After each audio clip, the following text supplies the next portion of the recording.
Pernah nggak sih kamu ngerasa kayaknya kamu tuh punya dua kehidupan yang beda banget? Satu yang kamu tunjukin ke dunia, dan satu lagi yang benar-benar cuma kamu yang ngerti. Betul. Satu versi diri yang kita pasang buat dilihat semua orang, dan satu lagi versi asli kita yang tersembunyi jauh di dalam. Nah, ini nih pertanyaan besarnya. Kenapa ya? Kenapa kita sering banget ngerasa perlu punya, ya sebut aja dua wajah yang berbeda? Oke, ayo kita bedah pelan-pelan. Sadar atau nggak sadar nih, kita semua tuh sebenarnya kayak punya topeng andalan masing-masing. Coba bayangin deh, di depan orang lain, kita tuh bisa kelihatan tenang, pede abis, dan kalau ditanya gimana kabarnya, jawabannya pasti baik-baik aja kok. Tapi, begitu pintu kamar ketutup, pas kita sendirian, baru deh keluar semua aslinya. Versi diri kita yang udah capek banget, yang penuh keraguan, yang otaknya tuh kayak nggak bisa berhenti mikir. Dan, tahu nggak? Justru versi yang kita sembunyiin inilah yang sebenarnya nanggung beban paling berat. Itu loh versi diri kita yang ngerasa capek. Capek banget karena harus pura-pura semuanya baik-baik aja. Terus ada juga versi yang isinya ragu melulu, mempertanyakan setiap keputusan, setiap langkah yang kita ambil.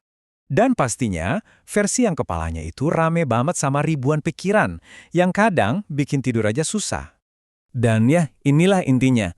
Sisi kita yang paling jujur, yang paling asli, malah jadi sisi yang paling kita sembunyiin dari dunia. Pertanyaannya sekarang, kok bisa sih kita jadi begini? Kenapa kita dari awal belajar buat nutup-nutupin diri kita yang sebenarnya? Sebenarnya ini semua dimulai dari kecil loh. Tanpa sadar, kita tuh belajar beradaptasi. Kita belajar jadi versi diri yang paling diterima sama lingkungan, ya biar aman gitu, biar disukai.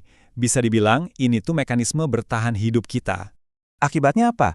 Yaitu pelan-pelan tapi pasti, kita jadi punya dua sisi diri yang berbeda. Jadi, ada sisi yang buat pertunjukan, yang kita tampilkan ke semua orang. Dan ada sisi di balik layar, yaitu diri kita yang otentik, yang apa adanya, yang kenyataannya. Nah, yang agak ngeri nih, seiring berjalannya waktu, jarak antara dua sisi ini bisa jadi makin lebar. Oke, sekarang kita masuk ke bagian yang paling penting. Karena bahaya yang sebenarnya tuh bukan soal punya topengnya.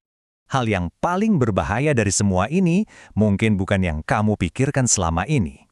Dengerin baik-baik, punya dua versi diri itu sebenarnya bukan masalah utamanya, itu wajar kok. Bahayanya itu baru muncul pas kita pakai topeng itu keseringan. Sampai-sampai kita lupa mana yang asli. Nah, itu dia. Saat kita lupa mana wajah kita yang sebenarnya, saat itulah kita kehilangan jati diri kita. Terus, gimana dong solusinya? Gimana caranya kita nemuin lagi diri kita yang asli? Emang sih, ini perjalanan yang sulit, tapi perlu banget kita lakuin.